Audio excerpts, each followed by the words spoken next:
पाठ 17। हमारी कुल्हाड़ी हमारे ही पाँव।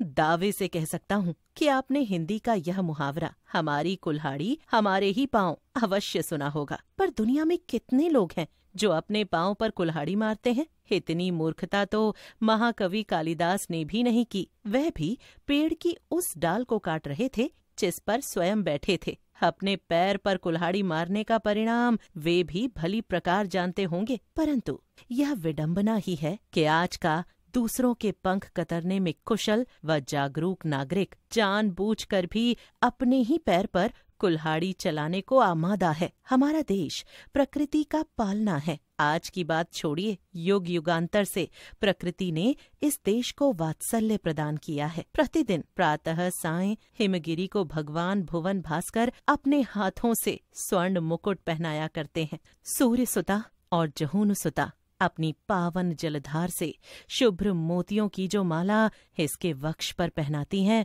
वह अपनी आभा की झिलमिलाहट से जन जन के हृदय को आह्लाद पूरित कर देती हैं। कल कल ध्वनि करती हुई वे उसकी यशोगाथा गाती हुई प्रतीत होती हैं। वसुंधरा धानी साड़ी धारण कर अपनी लाडली भारत भू को गौरव प्रदान करती है। रत्नाकर भारत माता के चरणों को पखारता हुआ तरंगित हो उठता है। इस देश को श्री संपन्न बनाने वाले घने वन शायद इसकी शोभा सुषमा को देखकर आह्लादित हो उठते हैं और उस पर अपना तन मन वार देते हैं। वन संपदा देश को अमूल्य जड़ी बूटियां देती है जिनसे विविध औषधियां तैयार की जाती हैं। उद्योगों के लिए आवश्यक कच्चा माल, रबड़, कागज, रंग रोगन आदि प्रदान करते हैं। वृक्षों की लकड़ी आवास निर्माण में काम आती है। शीशम, देवदार आदि श्रेष्ठ वृक्षों की लकड़ी से तैयार किया गया फर्नीचर हमारे घर सज्जा में प्रयुक्त होता है और हमारी सुख सुविधा का साधन होता है। वृक्ष पर्वत शिलाओं को खिसकने से रोकते हैं। सबसे बढ़कर ये वनस्पतियां जीवधारियों को सांस लेने के लिए शुद्ध वायु ऑक्सीजन देते हैं, जो उसके जीवन का मुख्य आधार है। ऑक्सीजन मनुष्य के फेफड़ों में पहुंचकर रक्त को शुद्ध करती है। ये पेड़ पौधे मनुष्य के द्वारा छोड़ी गई कार्बन डाइऑक्साइड नामक अशुद्ध वायु को स्वयं ग्रहण करते हैं। सचमुच ही ये पेड़ पौधे वातावरण के फेफड़े हैं। इनको काटकर क्या स्वार्थी मनुष्य अपने लिए सुख सपने संजो सकता है? क्या इस तरह वह अपने पैरों पर स्वयं ही कुल्हाड़ी नहीं चला रहा? वन पर्यावरण को सुरक्षित बनाए रखते हैं। वृक्ष बाढ़ को रोकने और मिट्टी को सुरक्षित रखने में उपयोगी होते हैं। ये वृक्ष ही तो हैं जिन्हें देखकर बादल वर्षा करके प्यारी धरती की प्यास बुझाकर उसे तृप्त करते हैं। ये वन ही तापमान को कम करते हैं।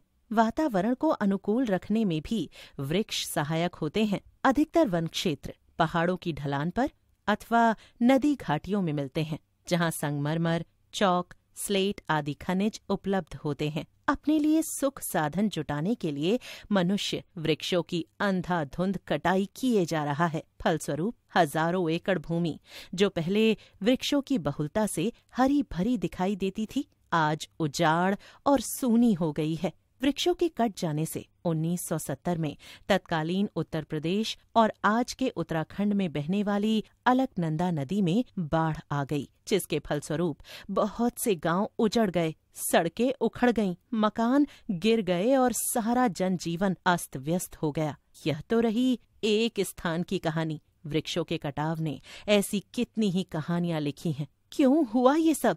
आखिर इस विशाल तांडव की जिम्मेदारी किस पर है? अपने सर्वनाश को आमंत्रित करने के लिए हम किस पर दोषारोपण करेंगे? अगर अब भी हम नहीं जागेंगे तो क्या परिणाम होगा? कौन बनेगा हमारी ढाल? इस विनाश लीला का अंत न हुआ तो एक दिन महाप्रलय का ऐसा तांडव होगा कि पृथ्वी पर जीवन ही लुप्त हो जाएगा। कोई आंसू बहाने वाला भी न बचेगा। इसलिए अच्छा है कि हम अब भी सावधान हो जाएं और अपने इन कल्याणकारी प्रहरियों पर कुल्हाड़ी चलाने से अपने हाथ रोकें। ऐसा न हो कि लेने के देने पड़ जाए।